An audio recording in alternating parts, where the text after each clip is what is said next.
Hey, welcome to Reduce CO2 Now, and this video is about our application which we are developing.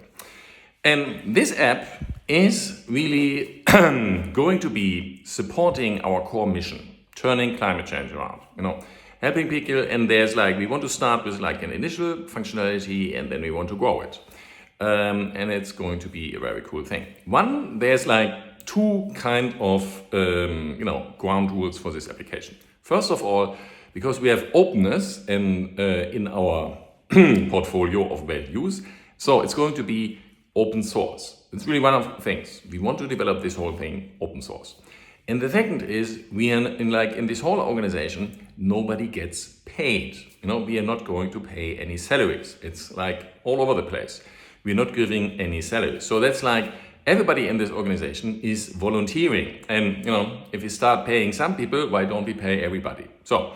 And this is also a huge advantage because we can develop an application and we don't really have to make a lot of money with it. Basically, maybe we have to, run a server, but we don't have to pay people for it. That's a huge advantage that we can use all kinds of money what we are maybe going to get with this app, like in donations or so, we can use to increase our reach. That's really the idea. So now let's have a look what this app actually, what is going to be the functionality of this app. Well, there's a long-term vision and it's really a big thing. It's something we want to build something like a social network, an open source social network. That's a really cool thing. And imagine you are doing something like Facebook, but it's open sourced, run by volunteers and so on. So it's not a company making money and so on, but everybody knows what they're exactly doing. That's going to be one of the features. Yeah, so that's one of the long-term visions. Then we want to be an exchange platform for services. Yeah, think about this as Amazon, who are just selling products. We want to sell services from people all around the world, and we want to use that and people from all around the world can exchange services, online services. And make money there. So, and because if you have somebody delivering you a service from somewhere around the world, which you're not really meeting, you have to trust them. So trust is a big thing. That's why trust into the network is achieved by open source. Everybody can see what we are doing. And then one of the services actually is a physical service, which is sort of virtually transmitted. It's eBay for carbon credits. We want to do something and reduce CO2. And there are ways where people can do something to get CO2 biomass back into the ground, away from the atmosphere. That is going to help. And if we just make this on a large scale, millions and millions of people doing this, and then we sell these carbon credits to companies who want to be carbon neutral, we are already doing a thing. Yeah? And a lot of projects out there are just greenwashing and stuff like this. No, we want to, again, trust, very important point. So that's one of the long-term vision, a social network, exchange of services, and especially, exchange of carbon credits. It's also eBay for carbon credits. You're documenting what you have, a project. You're documenting it with photographs, really simple. And then you put it on eBay, you put it out there. And then you can offer it, sell it, you can auction it eBay is working. You can say, I want to have a fixed price, stuff like this. Really simple, eBay for carbon credits. So that is our application, in the long run. And maybe we are going to have different versions of this application, but they're all coming from the same core. First, let's the app. And so we're going to do this in incremental stages, and I have to little bit look here in my script. So it's probably going to be on Android, iOS, on website, and so on. And we want to develop this in incremental stages because we have a certain development team, and that team is going to grow. But we are not going to pay millions and millions and millions for research. No, we are going to do this with volunteers. So we are doing one app and then incremental thing. Open source, I already said this. And the use of the app is for free. So basically, as long as we don't have the payment service, the whole thing is basically for free because we don't want to spend a lot of money on it. Then we have to pay a little bit for the server and so on. So we don't need to make a lot of money. Initially, there is just what's called donation. You know, the people can donate. That's a cool thing, that we get some money in for the organization. But really, like, using all our applications, really, first of all, it's for free. You know? If you like then later on sell your service over it, maybe we take a very small fee when you get money from this. Yeah? But only after you get money, we get like a small kind of tax too, that we can pay the whole thing.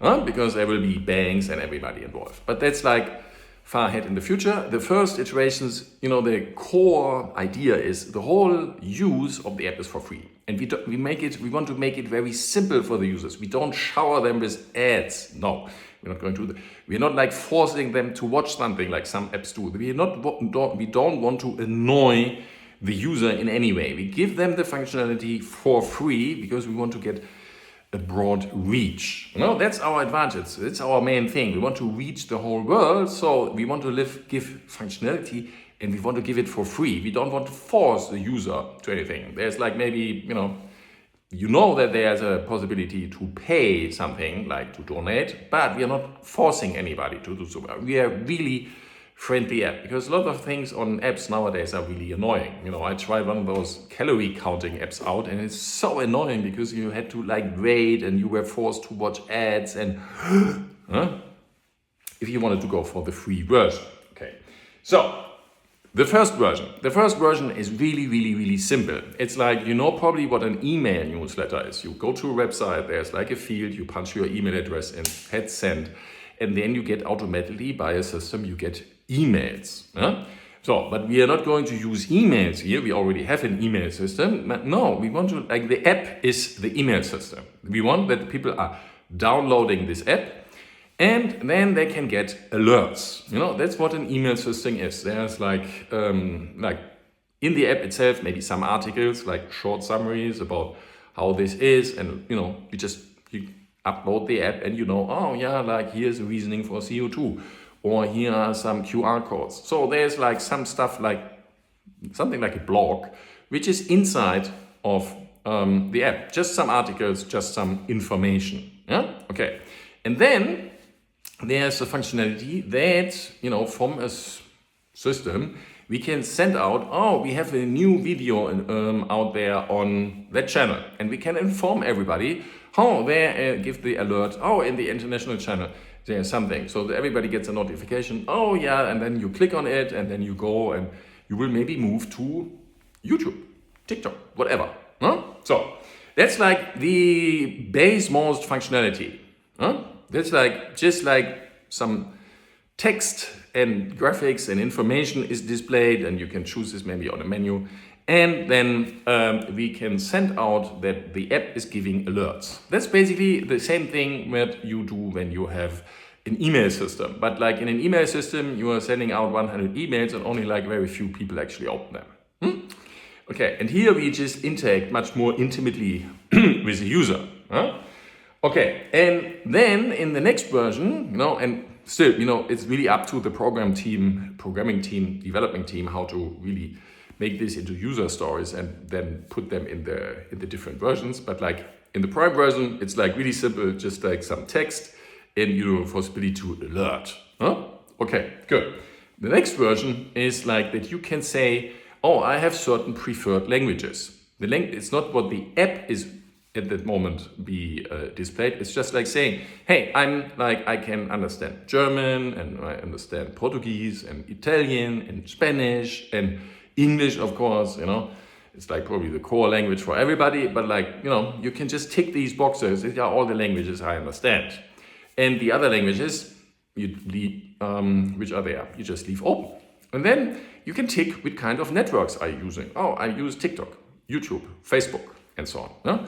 And then you can tick mark them where there is the ones you are interested in. So, and then now, if we are like sending out something on, there's something new stuff on TikTok. So, of course, only the people who have like TikTok in English will get a notification. Get that? Really simple. No? So it's just like you are choosing this. And so you get customized alert. Then the next functionality should be that, of course, we put donations in. You know? The first functionalities are really simple. Donations is now doing something with money, and that's going to become a little bit more complicated.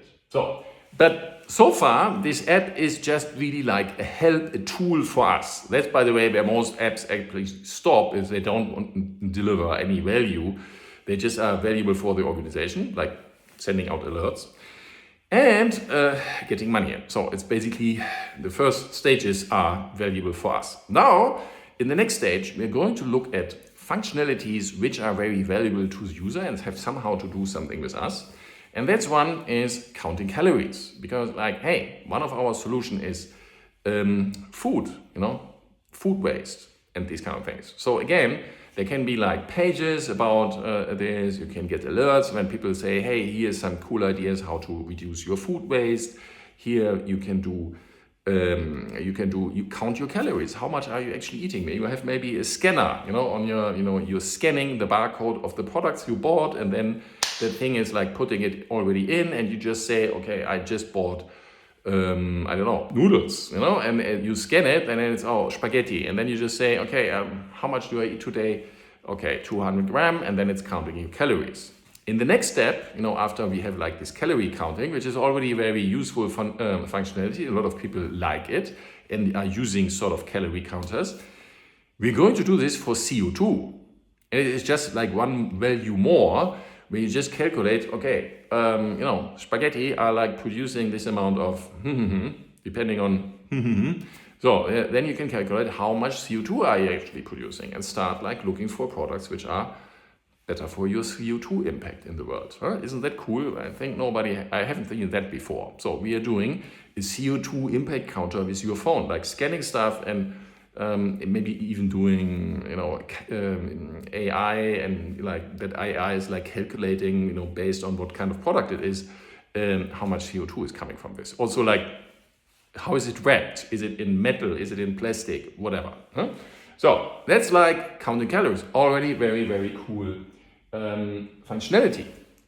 And then we can have a look, are there other functionalities which are like, again, like maybe something with health, fitness, where also alerts, where there's like more functionality which is integrated to help you make this app better and the people like it. Maybe integrate this with devices and so on. So that's all like possibilities. The next level is user management.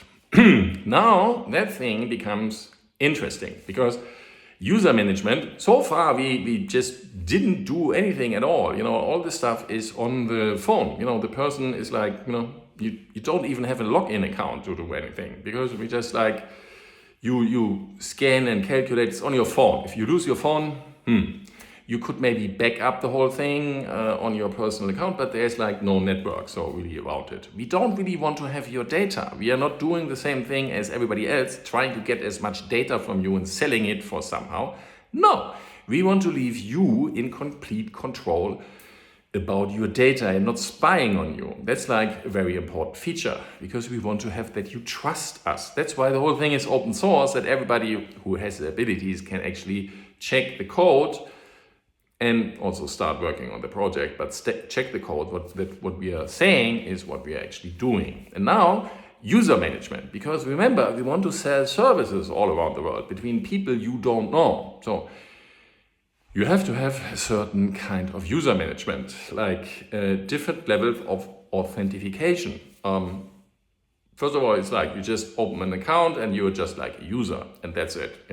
Then you are maybe putting in when you were born, where have you been born? And then that's like maybe the next level. And then there's another level where you put an ID document down. And again, now we are doing something very special. We are going to take this information, but we are going to put it and store it in a write-only memory. That if we give you a certain level that we know you, we can give you a worldwide unique ID in our system. But whenever you come again with your passport, with your name, date of birth and place of birth, you will get the same user ID.